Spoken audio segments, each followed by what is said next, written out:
Alerte, le triptyque humaniste existentiel. Livre 2. Les fictions de la science.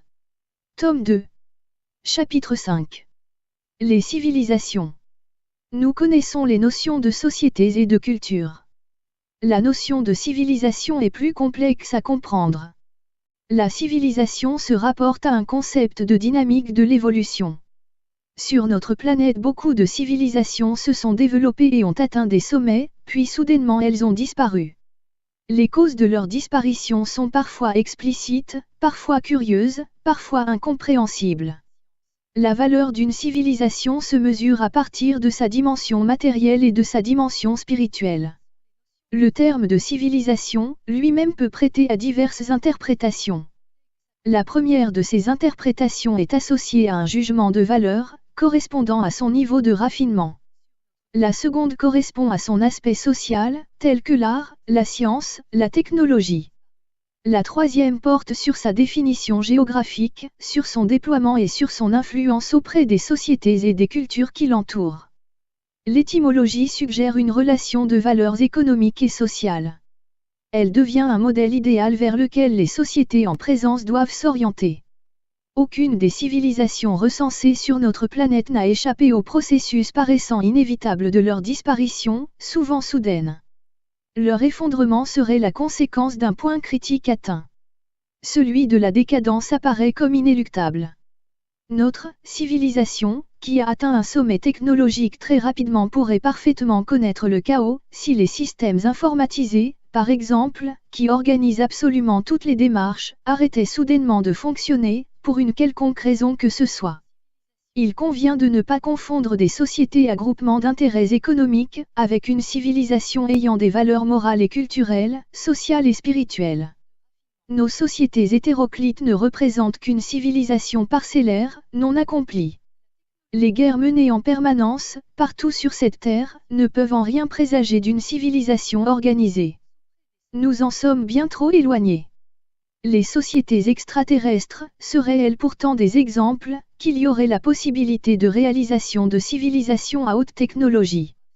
Représentaient-elles des modèles démontrant que tous les risques liés à des technologies de haute performance permettraient de créer une civilisation planétaire? Représentent-elles des exemples ayant dépassé tous les aléas liés à de tels développements? Les précédentes civilisations établies sur notre planète seraient de type protoplanétaire.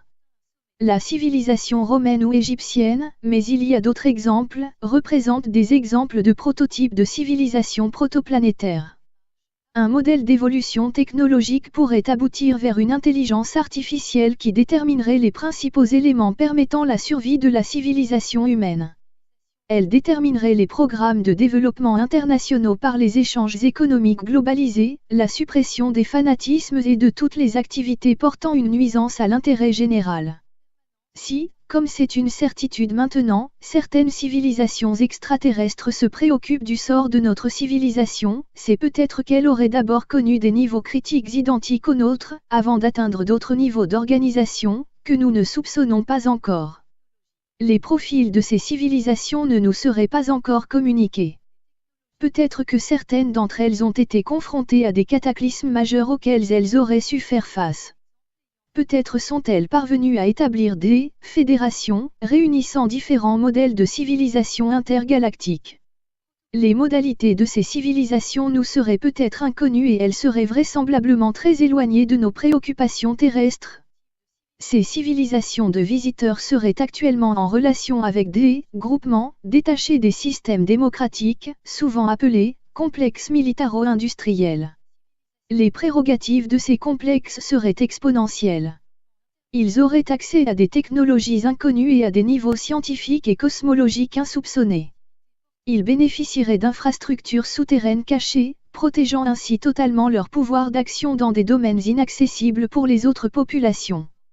Ce sont des sociétés parallèles devenues comparables à certains empires du passé, bénéficiant de moyens financiers occultes, considérablement supérieurs à ceux des États.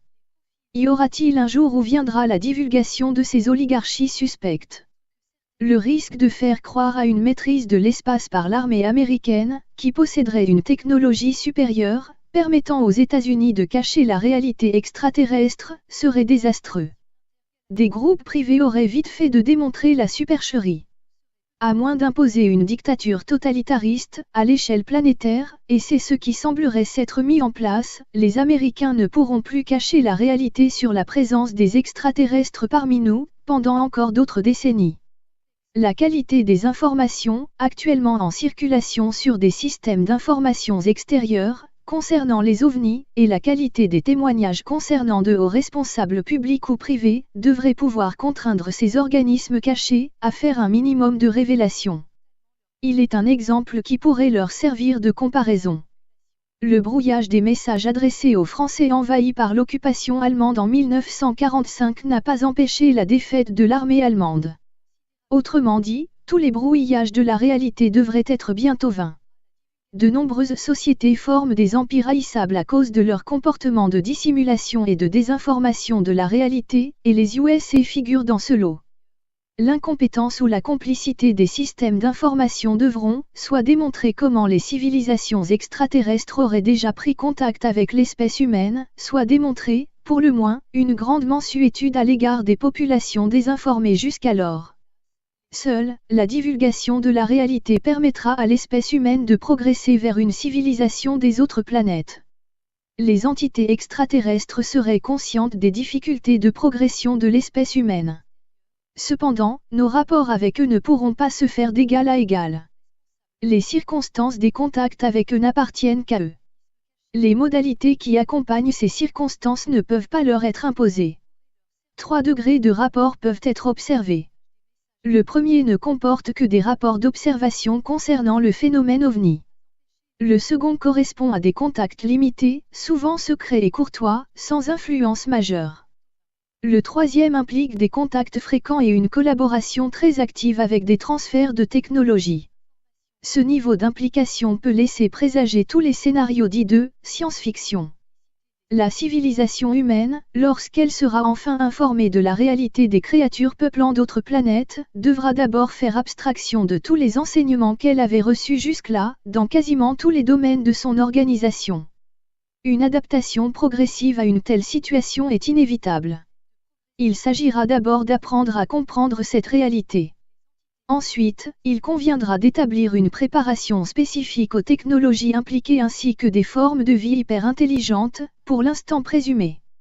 Le degré d'implication actuel permettrait de comprendre dans quelle zone de préparation l'humanité doit s'acheminer. Le maintien actuel du dénigrement et du « tout secret » n'est plus souhaitable. La nature des espèces interstellaires serait particulièrement déroutante. Leurs aspects peuvent être naturels, artificiels, issus de biotechnologies et de biomécanique résultant de combinaisons particulièrement originales et de formes d'intelligence très variées. Il conviendrait même de considérer que, par rapport à leur niveau de connaissance, l'espèce humaine ne peut pas, pour encore quelques décennies, devenir égale à ces entités. Les véhicules qu'ils utilisent sont tout aussi déroutants. Les contraintes, qui nous sont actuelles, représentées par la matière, l'espace et le temps, ne nous permettent pas de comprendre quelles sont leurs maîtrises de ces modalités particulières et apparemment de conception multidimensionnelle.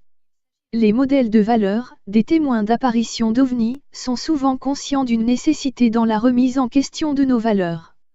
Des études comparatives auraient permis de déterminer des similitudes de témoignages entre des personnes ayant eu des rencontres rapprochées avec des extraterrestres et des personnes ayant subi des expériences de mort imminente. Des mutations fonctionnelles importantes concerneraient leur niveau de conscience sur des préoccupations soudaines jamais affrontées auparavant. Des phénomènes d'expansion de la conscience établiraient des déroulements d'existence successives, dans les deux cas, faisant plutôt référence à la métempsychose. Cela présumerait une impérative nécessité de développement personnel étalée vers une obligation de l'élargissement des champs d'expérience. La civilisation humaine devra affronter des formes d'intelligence actuellement insoupçonnées. C'est vers une totale restructuration de la personnalité humaine que pourraient chercher à nous entraîner ces entités. Certaines des entités qui voudraient bien nous côtoyer auraient rencontré des vies organiques avec lesquelles elles auraient créé des interfaces.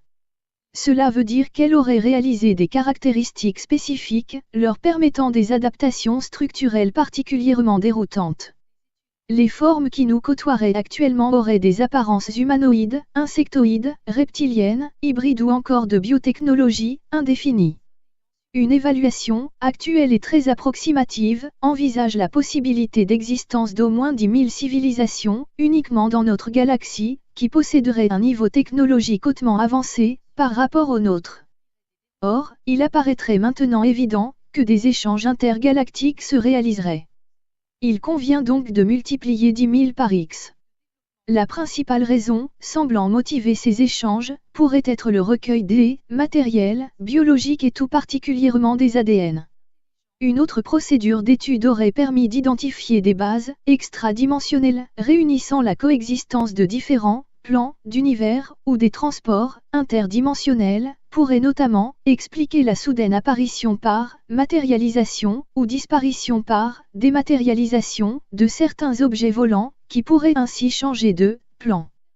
D'autre part, les capacités de leurs appareils sont tout particulièrement déconcertantes, dans leur prouesse de vol et des changements soudains de direction. Leur manœuvrabilité, dans l'air, dans la haute atmosphère, comme dans l'eau, leur contrôle du champ gravitationnel, et du spectre électromagnétique, reste autant de questionnements. Certains d'entre eux auraient un pouvoir de contrôle émotionnel et physiologique, par télépathie, sur les humains, mais aussi une maîtrise sur le temps. Il s'avère cependant qu'aucun contact direct avec des populations n'a été envisagé par les visiteurs de l'espace. Ils sembleraient plutôt indifférents, tout en semblant toutefois vouloir aider l'espèce humaine. Leur niveau d'évolution apparaîtrait beaucoup plus spirituel que matériel. Y aurait-il des collectivités de civilisation spatiale? Il s'agira, bien évidemment, de conduire les futurs contingents humains vers d'autres formes d'éducation et d'instruction. Il y aura, immanquablement, une énorme restructuration de la civilisation humaine qui devra s'accompagner d'un changement des valeurs de compréhension, de quiétude, de paradigme. De nouveaux modèles sociaux devront être développés à partir des modèles explicatifs s'accordant, non plus avec des croyances, mais avec des réalités. Pour qu'un nouveau paradigme soit édifié, il conviendra d'accompagner les diverses sociétés humaines à évoluer vers de nouveaux modèles de connaissances encore insoupçonnés. Les paradigmes des sectes religieuses, institutionnelles ou pas, n'auraient apparemment rien à craindre de ce passage vers d'autres niveaux de connaissances supérieures. Il leur suffirait d'une simple adaptation. Les paradigmes scientifiques et économiques devront réadapter leurs modèles organisationnels pour pouvoir survivre aux énormes changements de modèles. Les anciens modèles seront totalement devenus obsolètes. Leurs précédents modèles ne pourront pas se maintenir, notamment à cause de leurs dénégations arrogantes sur la réalité extraterrestre. Une profonde restructuration de leurs institutions sera indispensable avec une émergence de nouveaux paradigmes. C'est d'une nouvelle civilisation humaine dont il est question et de sa future singularité. La conscience devrait y occuper un plus grand espace. Selon certaines références, et cela semble évident, il y aurait plusieurs modèles de civilisation dans l'univers ou dans les univers. La spiritualité, pour ne prendre que cette référence, devrait pouvoir être rattachée à la conscience puisqu'il s'agit d'un état non matériel de tout individu. Il serait donc logique d'attribuer un très haut degré de spiritualité aux entités extérieures. Elles devraient même devenir, ces entités, des enseignants dans ce domaine autant que dans celui des technologies qu'ils utilisent. Les abductés, des extraterrestres, et les états de mort imminente, font souvent référence à une phase autoscopique, se rapportant à des états particuliers de séparation du corps et de la conscience. Ces deux cas, sans rapport apparent, décrivent les mêmes symptômes de nostalgie à devoir quitter le lieu du vécu, expérimental, doté d'un amour incommensurable, qu'ils viendraient de rencontrer. Les visiteurs du cosmos cherchent-ils à rapprocher l'espèce humaine de ses racines cosmiques et de la conscience globale? Chercheraient-ils à nous faire admettre un plan d'une réalité immatérielle de la conscience? Une autre réalité devrait être prise en considération, c'est celle des hybridations. De nombreux témoignages se réfèrent à des expérimentations entre extraterrestres et humains à l'échelon planétaire. Un programme de modification de l'humain passerait par des enlèvements d'humains transportés dans des zones expérimentales. Un autre programme consisterait à de la procréation, in vitro, de masse. Des espèces hybrides, à ressemblance humaine, seraient chargées d'infiltrer toutes nos sociétés humaines, afin de prendre le contrôle de la civilisation terrestre, bien sûr à partir de leur technologie. Il se pourrait aussi que certains ET, en charge de ces programmes, n'aient aucune considération pour notre espèce. Un autre aspect d'étude, sur les conséquences des implications des extraterrestres, concerne les apparitions mariales. L'Église catholique, avec discernement et prudence, les a attribuées à des faits divins. Des études laïques, peut-être plus approfondies, émettraient un doute particulièrement bien étayé, sur ces apparitions, qui seraient plus imputables à des faits d'extraterrestres. Il est plus facile de comprendre la position actuelle des églises chrétiennes, vis-à-vis des phénomènes ovnis, en raison de leur interprétation religieuse des faits, par rapport aux autres religions orientales qui sembleraient admettre la réalité d'une vie intelligente, partout dans l'univers. Une autre perspective, des intrusions de civilisations extérieures à notre planète, consiste en la prise en considération d'une volonté de surveillance accrue de l'espèce humaine, d'un suivi des progrès sociaux actuels, d'une communication préparatoire à la nécessité des contacts, de l'entrée de l'humanité parmi les civilisations avancées de la galaxie, par des méthodes pacifiques. Leur comportement pourrait s'avérer plus ferme si nous devions nous impliquer en conquérants indisciplinés. Cela pourrait aussi être le cas si nous devions continuer à nous montrer suicidaires à l'égard de notre planète et d'un ordre interplanétaire. Sauf, s'ils respectent le droit d'ingérence, à nous autodétruire, ce qui apparaîtrait totalement contradictoire avec leur présence actuelle. Il est également possible qu'ils utilisent des méthodes plus sophistiquées, nous permettant de croire que, seule, notre action naturelle aurait permis de nous conformer à leurs souhaits. La tendance actuelle à la barbarie ne paraît toutefois pas en accord avec ce schéma. Les fictions de la science. Tome 2. Chapitre 5. Le collectif. Pourquoi créer un collectif?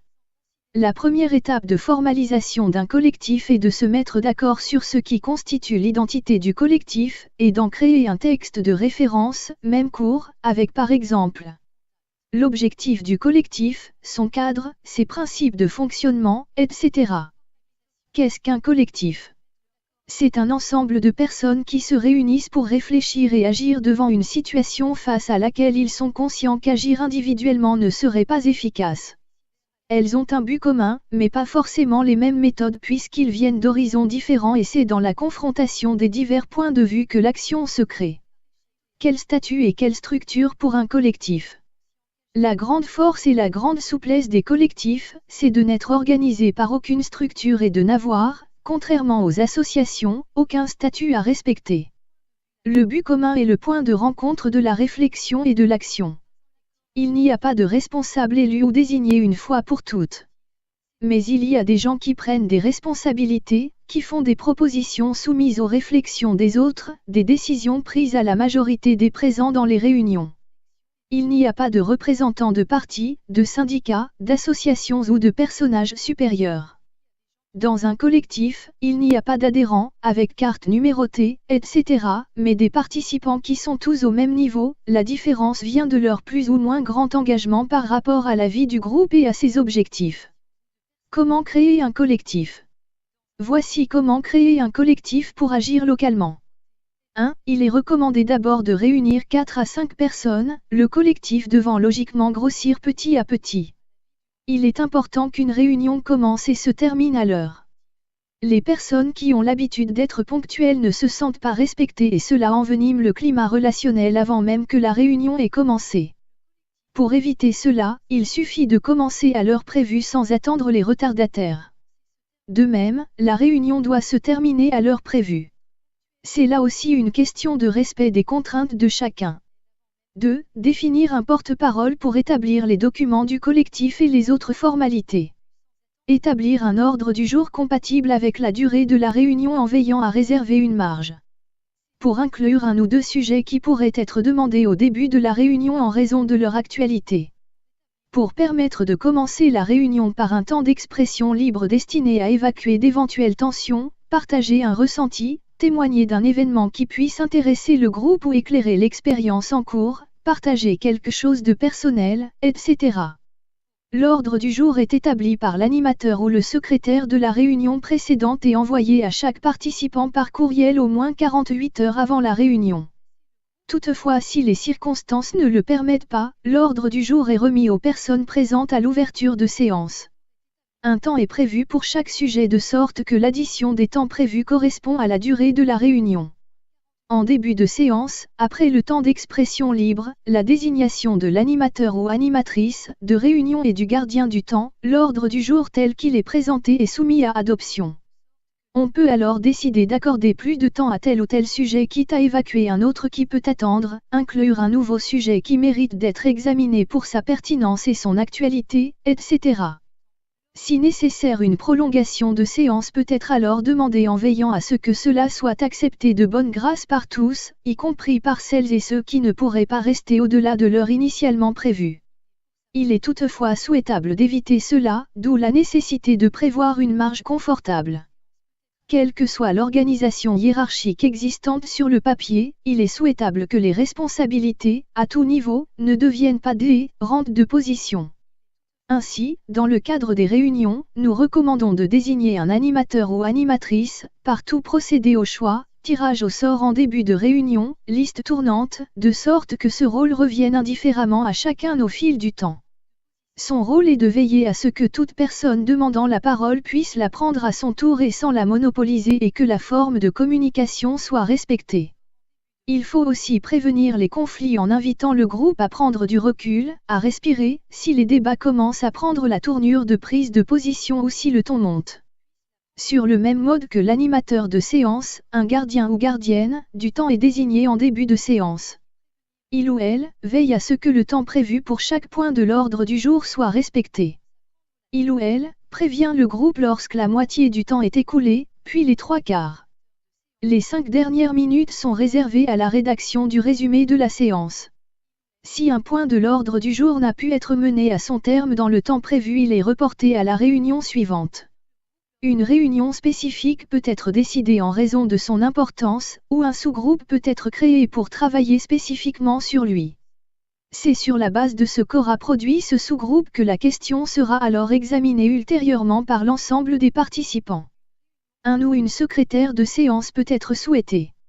Il faut considérer le contexte. Veut-on avoir une mémoire de ce qui est dit? Veut-on communiquer le contenu des travaux en cours à des personnes concernées, mais absentes ou ne participant pas physiquement aux réunions?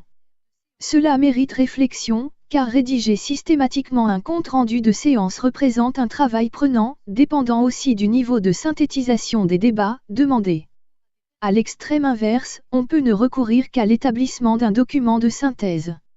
Ce document à nos yeux n'est pas optionnel, car il permet à chacun de partir en sachant précisément qui doit faire quoi et pour quand, sans avoir à attendre de recevoir le procès-verbal de la réunion. Ainsi, autant le compte-rendu peut être important pour la mémoire et l'information générale, autant le document de synthèse est un outil de travail efficace. Quel que soit le mode adopté, nous recommandons que les décisions soient prises par les personnes présentes habilitées à voter. Toute personne absente, habilitée à voter, accepte les décisions votées en son absence.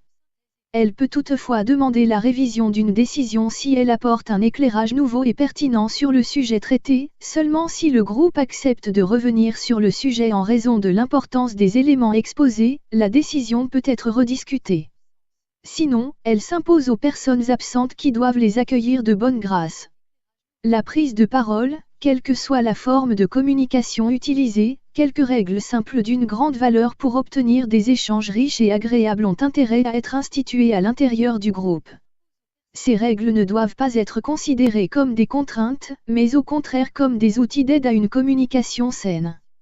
Elles ne doivent pas être imposées, mais adoptées par consentement de l'ensemble des participants. Les règles ne doivent toutefois pas devenir des carcans.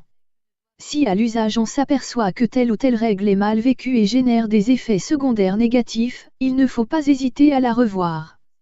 Bien veiller à rester dans la souplesse afin que les réunions soient des moments inspirants et conviviaux d'où on sort motivé. Fixer un temps maximum d'expression, 1 ou 2 minutes par exemple. Cela a 3 avantages au moins.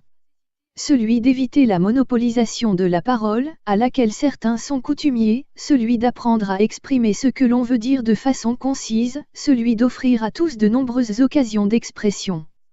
Toutefois, si nécessaire, une personne peut demander à avoir un temps élargi en raison de l'importance du sujet qu'il a à exposer. Le gardien ou la gardienne du temps veille à ce que chacun respecte l'espace convenu et fait signe à l'animateur ou animatrice, quand le temps est écoulé. 3. Faire un papier à en-tête avec le nom du collectif, un numéro de téléphone et une adresse e-mail de contact. Trouver un logo du collectif, à reprendre sur tous les supports créés par les uns et par les autres, afin d'être mieux identifié comme un collectif d'acteurs travaillant ensemble durablement. Pour quel projet? 1. Crédit productif public, avec la création d'une monnaie spécifique, par exemple, l'écu. Dans le jeu du Monopoly, la banque est tenue arbitrairement par un des joueurs. Il a le droit d'établir ses propres règles de distribution de l'argent dont il dispose ou qu'il peut créer. Dans l'organisation de la société humaine, chaque État établit ses règles de distribution de sa propre monnaie. Plus encore, que dans le jeu de Monopoly, qui rappelons-le a été créé pour mieux faire comprendre les modèles de fonctionnement d'une organisation sociale capitalisée, les États possèdent généralement un système bancaire particulièrement opaque.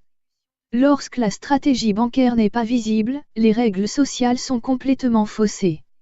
Il n'est plus possible de comprendre comment la société humaine fonctionne. Le rôle de la banque, dans le jeu de Monopoly, qui est le reflet du fonctionnement économique et aussi des aléas de la vie, est d'attribuer des prêts aux différents acteurs sociaux afin d'organiser un bon fonctionnement social, où, en finalité, il ne reste plus qu'un seul joueur. Si le fonctionnement de la banque est caché, plus personne, à part le banquier, n'est en mesure de connaître qui sont et où sont les acteurs sociaux. C'est évidemment la porte ouverte à tous les abus, facilement identifiables par ailleurs, comme dans le jeu, mais il ne s'agit plus de jouer. Pendant que quelques-uns s'enrichissent, et c'est bien sûr au détriment des autres acteurs sociaux qui ne peuvent même plus subvenir à leurs propres besoins ni même à se nourrir. Un seul protagoniste s'accapare la totalité de la masse monétaire censée être mise à la disposition de l'ensemble des acteurs sociaux. Comme dans le jeu du Monopoly, le bon fonctionnement du système économique s'arrête, faute de participants. Le crédit productif public doit être assuré par une gestion collective. Pourquoi? À cause d'une économie dégradée par l'absence de volonté politique de soutenir l'économie réelle. En raison du soutien aveugle de l'économie financière, au seul profit des élites en leur permettant de détruire le travail et les monnaies. Par la difficulté de soutenir des projets économiques respectant l'humain et voulant donner un avenir pour les générations futures. Par la difficulté de crédibiliser les idées nouvelles à cause de l'interdépendance à l'euro et par conséquence indirecte au dollar, par exemple en Europe. À cause du peu de gens qui veulent s'engager de peur de perdre ce qu'il reste de leurs économies. Par la difficulté sociale qui contraint à des obligations financières et à la notion de possession et qui donne un pouvoir illusoire. Par la difficulté à la résistance de pouvoir s'organiser par manque de moyens monétaires. Comment? Par une gestion au principe de la banque des pauvres, avec un compte bancaire qui serait une vraie propriété privée avec des frais très limités, où l'humain serait prioritaire. Par des crédits où il y aurait des taux d'intérêt limités au fonctionnement de la banque. Pour que chaque client ait à l'ouverture d'un compte d'épargne sociale dans la banque. Pour les professionnels, la création de commissions pour la demande de financement avec la présentation de projets. Où des règles devront tenir compte des critères définis en fonction des métiers et des besoins. Pour la création de moyens permettant de relancer l'économie sans avoir la gangrène de l'économie actuelle. Par un outil pédagogique afin de faire comprendre le principe économique monétaire. Par une méthode permettant de coordonner tous les systèmes d'échange sous forme de base de données des réseaux sociaux. Chaque compte bancaire ouvert donnerait un compte en monnaie intermédiaire. Par la création d'une monnaie intermédiaire et indépendante. Créer un site pour la banque et former une équipe de gestionnaires, de comptables, de conseillers juridiques, de secrétaires, de créateurs de monnaie, de gestionnaires des monnaies locales, et de toutes les compétences nécessaires. La création d'une monnaie complémentaire locale. Les monnaies locales sont également appelées monnaies complémentaires. Elles prennent de nombreuses formes, aussi bien matérielles que virtuelles. Face à la désertification des petits commerces, à la délocalisation, au chômage, ou encore à la perte de liens sociaux, la monnaie peut être un moyen de se réapproprier l'économie et de la rendre plus humaine. En effet, la monnaie locale permet de construire et de préserver l'intégrité d'un territoire et de s'ouvrir aux autres en échangeant ses acquis sans se mettre en danger.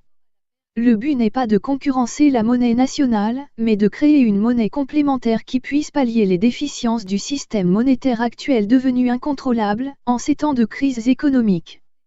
Comment 1.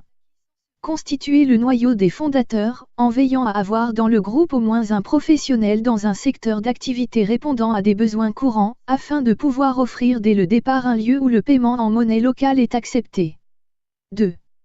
Rédiger la charte, elle précise le but et l'esprit du réseau. Elle doit être simple et courte pour être facilement mémorisée. Créer une plaquette d'information simple et conviviale. 3. Définir le cadre légal, la monnaie doit circuler entre des acteurs socio-économiques qui sont prêts à incarner les valeurs et les objectifs de la charte.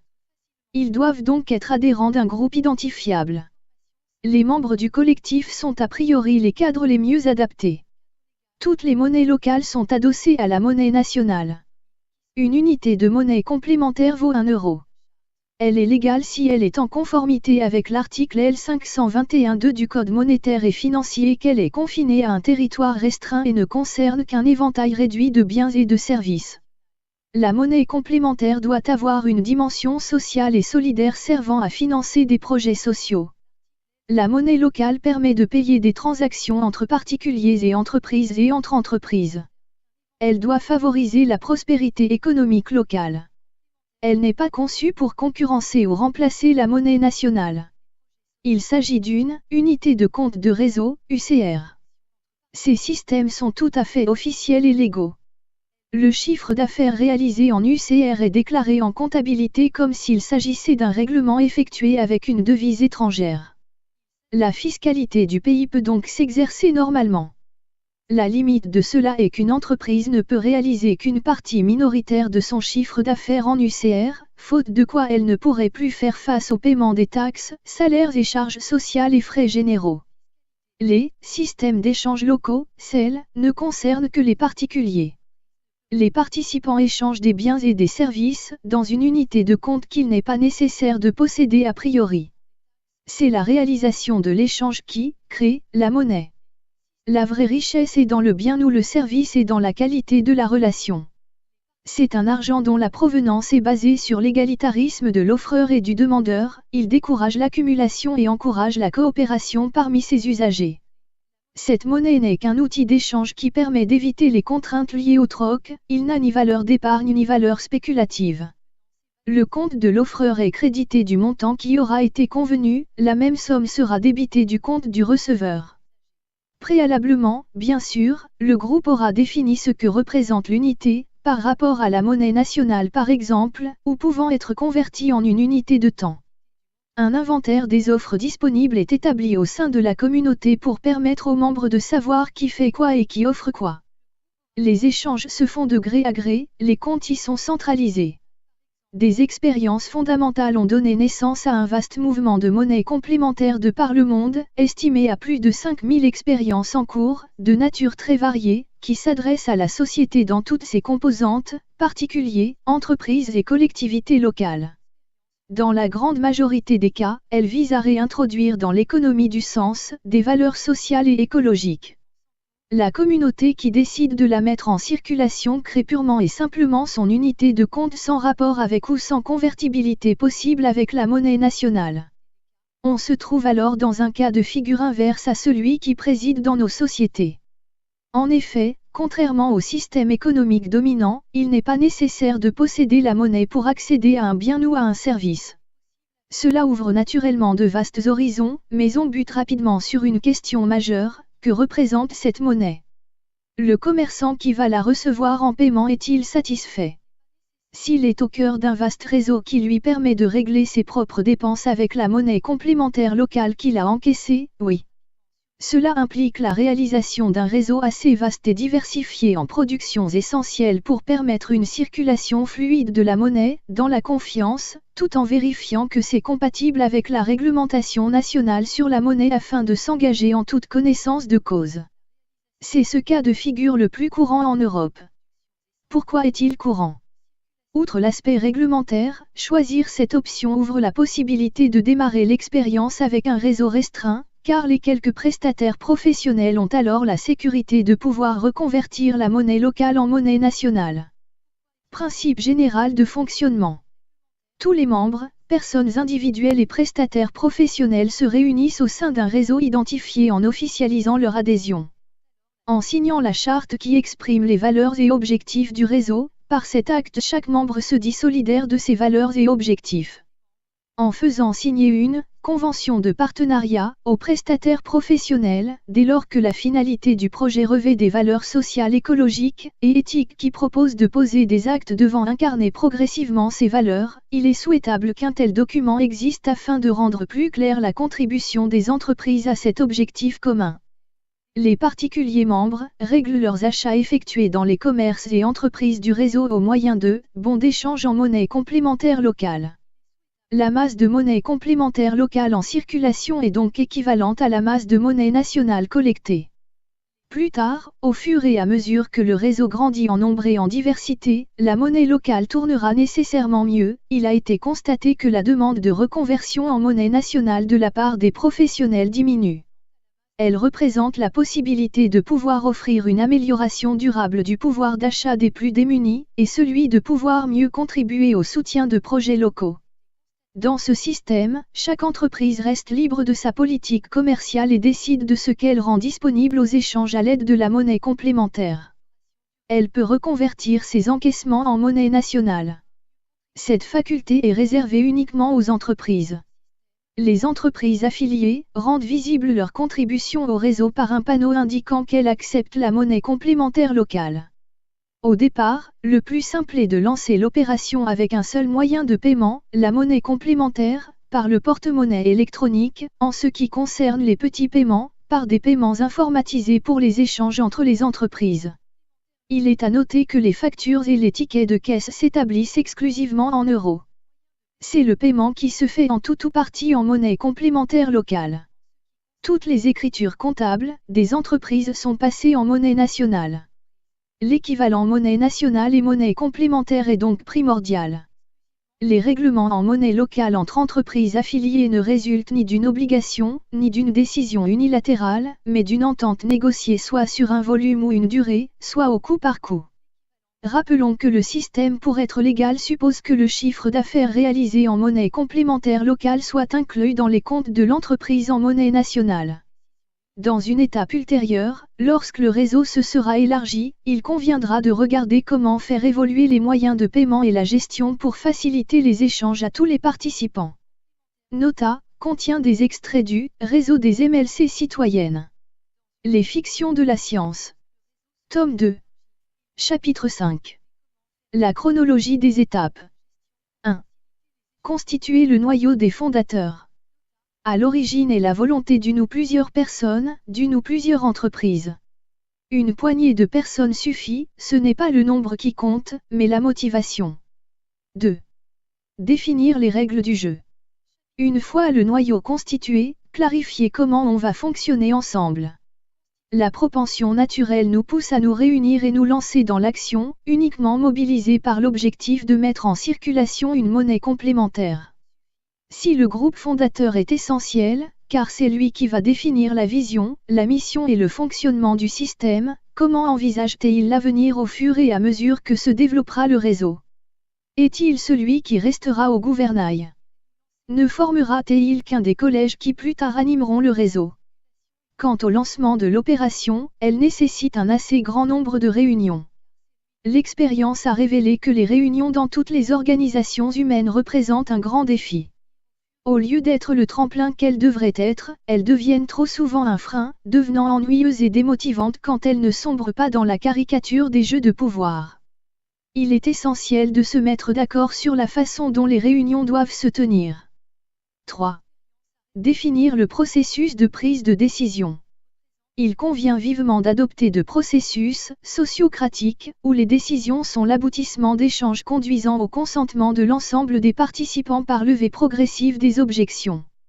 Il implique d'accepter a priori de sortir de la logique du pouvoir pyramidal. Il demande à chacun ouverture et souplesse, car tout le monde a exactement le même pouvoir. L'objectif est d'aboutir à une solution admise par tous où chacun se sente respecté. Tant que ce point de rencontre n'a pas été trouvé, c'est le signe que les membres du groupe sont accrochés à des croyances et convictions qui les empêchent encore de voir la question avec un autre regard. Chacun doit donc pouvoir envisager de modifier sa position jusqu'à trouver ce point de rencontre. Mais contrairement à ce que l'on pourrait croire, il ne s'agit pas de se résoudre à des compromis, mais au contraire à enrichir la proposition de base grâce aux objections qui sont faites et dont il est tenu compte. Chacun se trouve ainsi écouté, reconnu, et la décision finale devient efficace parce que chacun peut la faire sienne. 4. Définir la finalité du projet. Une monnaie complémentaire locale, oui, mais pourquoi? Quelles sont les valeurs, quels sont les objectifs à atteindre, qu'une monnaie complémentaire peut soutenir? C'est le modèle de développement et le paradigme sous-jacent, plus que la monnaie elle-même qui compte. Dans les expériences précédentes, les groupes fondateurs ont passé un long moment à définir la vision et la mission portée par cette monnaie. À vouloir brûler les étapes, pressés de voir l'expérience aboutir, le risque est grand de retrouver dans notre microcosme les travers dont nous voulons nous affranchir dans notre macrocosme. L'aboutissement de l'expérience se limite-t-il à la satisfaction de pouvoir faire ses courses avec une autre monnaie? Ou celle de voir au fil du temps s'incarner une meilleure qualité de vie au sein de la communauté interreliée avec les autres? Voilà le moment privilégié pour rêver l'utopie et imaginer comment cette monnaie peut aider son incarnation. C'est cela qui restera vivant, c'est cela qui sera l'âme de cette monnaie. La réflexion conduite doit aboutir à définir précisément la forme d'expérience monétaire qui doit être mise en service. 5. Rédiger la charte. La charte est la mémoire des deux étapes précédentes. Elle résume la raison d'être de l'action. Elle doit être simple et courte pour être facilement mémorisable, faute de quoi, aussi inspirante qu'elle soit, elle est oubliée et ne représente plus le fil conducteur de l'action. Elle fixe donc le cap, donne le sens, c'est le point de référence à partir duquel les difficultés de parcours pourront être examinées afin que l'expérience ne se perde pas dans les aléas de fonctionnement. En outre, c'est la signature de cette charte qui validera l'adhésion de la personne ou du prestataire professionnel. 6. Prendre conscience du cadre légal. Selon l'endroit où l'on se trouve, il n'est pas inutile de savoir comment l'expérience peut s'intégrer au paysage sans risquer d'être abandonnée pour cause d'illégalité, à moins bien sûr d'en faire une action délibérée de désobéissance civile. Dans tous les cas, mieux vaut savoir où on pose les pieds et prendre en considération que ce que l'on décide de faire peut avoir des conséquences sur l'ensemble du mouvement. En général, les promoteurs se sont mis en rapport avec les autorités monétaires de leur pays pour avoir confirmation de la légalité de leur action. En France, lors de la mise en place d'une monnaie complémentaire, il convient de rencontrer le trésorier payeur général et le directeur de la Banque de France. Les monnaies complémentaires locales, MCL, sont légales à condition qu'elles circulent à l'intérieur d'un réseau identifié et limité. Le Code monétaire et financier prévoit en effet en son article L 521.3, article L 314.1, que, par exception à l'interdiction de l'article L 521A2, une entreprise peut fournir des services de paiement fondés sur des moyens de paiement qui ne sont acceptés, pour l'acquisition de biens ou de services, que dans les locaux de cette entreprise ou dans le cadre d'un accord commercial avec elle, dans un réseau limité de personnes acceptant ces moyens de paiement ou pour un éventail limité de biens ou de services. Si ces articles sont respectés, le directeur de la Banque de France souligne qu'il est alors inutile de demander une autorisation officielle.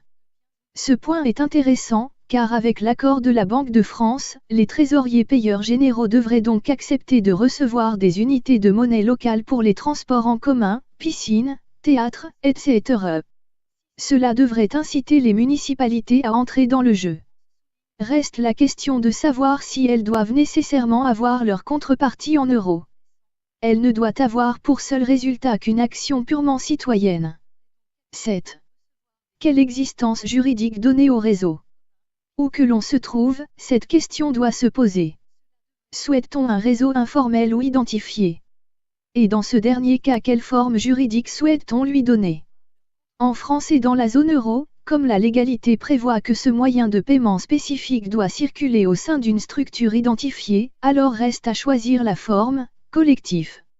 Définir les statuts, l'objet cohérent avec la charte, les règles de fonctionnement, accomplir les démarches administratives appropriées pour enregistrer la structure choisie et ainsi définie. Si le choix se porte sur un collectif à but non lucratif, pensez à la constituer de façon à ce que son utilité générale soit reconnue.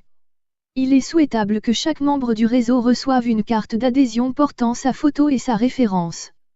Cela facilitera l'identification des membres lors des échanges commerciaux et évitera d'être exposé à des poursuites légales.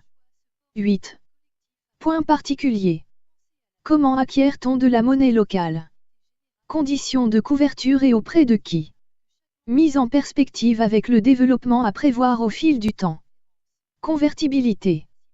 Qui peut reconvertir la monnaie locale en monnaie nationale? Conditions de reconversion en monnaie nationale, auprès de qui? Avec ou sans contribution financière. Mise en perspective avec le développement à prévoir au fil du temps. Gestion de la monnaie. Désignation et création de l'organe d'émission et de gestion de la monnaie locale, ce peut être le collectif lui-même, une agence bancaire locale qui accepte de jouer le jeu, une entreprise de service. Quelle que soit l'option retenue, il faut veiller à une totale transparence des opérations. Le climat de confiance est essentiel. Tout doit pouvoir être justifié sur simple demande. 9. Les critères d'affiliation des prestataires professionnels et les conventions. Accepte-t-on tout le monde sans distinction? Au contraire, est-on très sélectif afin de n'accueillir que les prestataires qui correspondent aux valeurs de la charte? Propose-t-on aux participants de s'inscrire dans une dynamique d'évolution? Libre à chacun de décider bien sûr, mais il convient de se déterminer en conscience. S'il y a dans la démarche un désir d'amélioration de la qualité de vie, est-il cohérent d'ouvrir le réseau sans exigence? De l'autre côté, fermer le réseau pour sauvegarder la pureté de l'intention ne risque-t-il pas de condamner l'expérience à l'ombre d'elle-même? Ces questions ne peuvent trouver de réponse qu'en fonction de la nature et de l'intention portée par le projet. Si nous nous fions aux actions en cours ou en préparation, elles s'inscrivent toutes dans un élan d'évolution qualitative. Mais le courant des monnaies complémentaires ne se veut pas un club élitiste, il se veut être un tremplin de transformation de la société.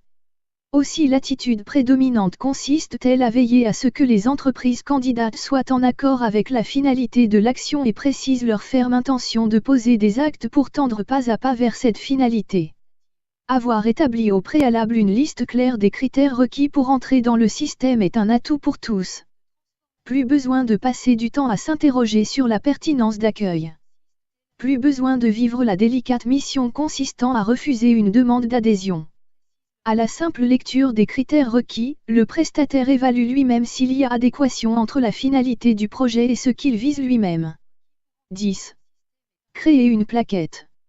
Tract d'information simple et convivial pour permettre une compréhension facile du projet, à distribuer lors des opérations d'information pour faire connaître le réseau et le développer. Dans tous les cas, nous vous conseillons d'étendre le réseau par phénomène dit bouche à oreille. C'est chaque membre qui, mieux que quiconque, a la capacité de sensibiliser son entourage. Toutefois, et chaque fois que vous le jugerez opportun, n'hésitez pas à organiser des rencontres avec la population locale pour présenter l'expérience autour d'une conférence. La mise en place d'un site web sera très opportune. Contactez la presse et la télévision régionale lorsque vous organisez une rencontre publique. 11. Comment faire vivre les valeurs de la charte? Il est courant qu'au fil du temps, la forme l'emporte sur le fond, le comment sur le pourquoi. C'est la dérive qui menace tout système. Aussi faut-il être vigilant à ne pas perdre de vue ce qui représente l'énergie vivante de l'expérience, ce qui est exprimé dans la charte. Que faire pour cela? 12. Accompagner les prestataires. Sans doute ont-ils signé une convention et ont-ils exprimé leur désir de tendre toujours plus vers la finalité éthique du réseau. Mais le quotidien et ses contraintes sont là. Il n'est certes pas question de se livrer à un contrôle sanctionnant, il est question d'être présent pour vérifier comment le prestataire vit l'expérience, ce dont il aurait besoin, ses difficultés, ses réussites, ses avancées. Une présence amicale qui par sa seule existence est un rappel à l'essentiel. Facile à dire, mais pas évident à mettre en place, car cela demande des personnes sur le terrain. Peut-on en faire l'économie? Nous en doutons, car n'oublions pas que c'est la relation humaine qui, avant toute autre chose, préside à la réussite ou à l'échec d'une action. 13. Valoriser le chemin plus que le résultat. Notre culture occidentale nous a habitués à célébrer le résultat, mais pas ce qui y a conduit. Nous sommes ici dans une expérience. Qui dit expérience dit tâtonnement, errance, échec. Peut-être peut-on considérer les choses comme telles si l'expérience patine, s'arrête. Mais, même en cas d'abandon, qu'aura-t-on appris?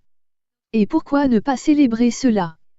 En général, nous constatons que toute difficulté au sein du groupe d'animation ou au sein du réseau dans son ensemble est a priori considérée comme un problème, un obstacle dans le bon développement de l'opération.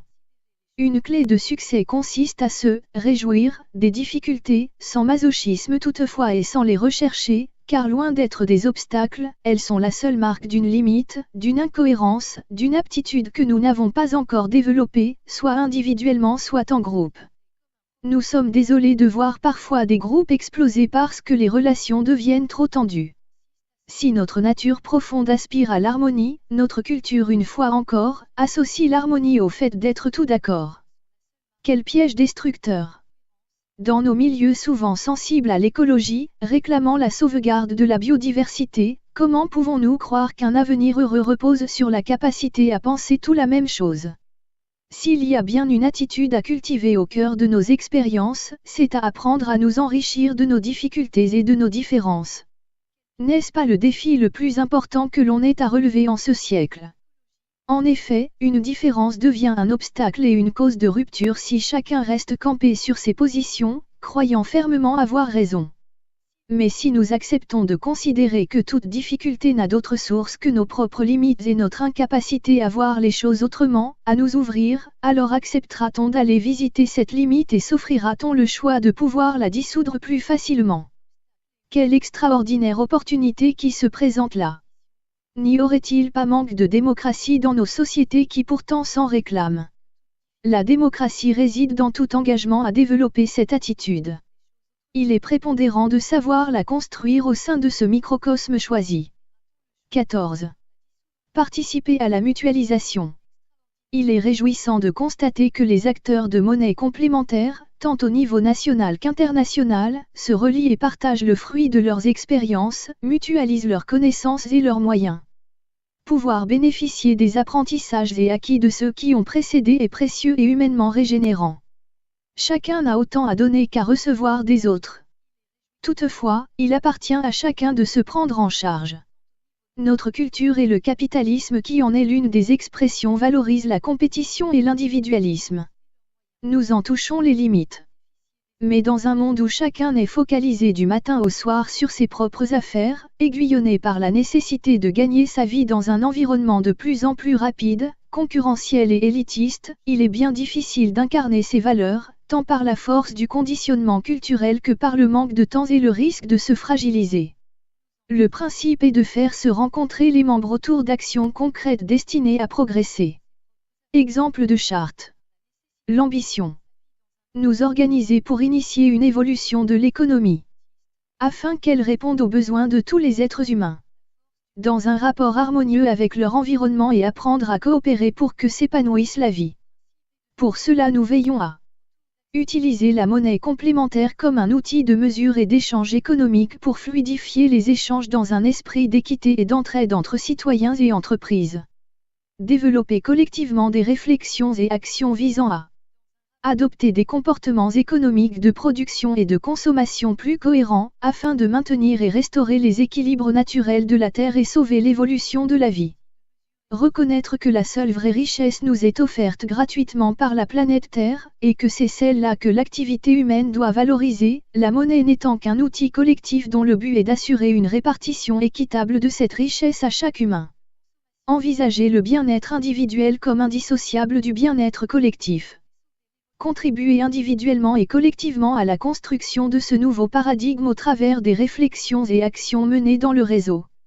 Et par l'esprit d'ouverture et de coopération que chacun s'efforcera de développer. Chaque personne physique ou morale adhérant au réseau agit de son mieux pour tendre vers cette ambition. Il s'agit d'apprendre à exprimer une facette humaine plus responsable et affinée en dépassant les peurs et croyances qui nous poussent à lutter les uns contre les autres. Nota, contient des extraits du Réseau des MLC citoyennes. Les fictions de la science. Tome 2. Chapitre 5. Le revenu de vie.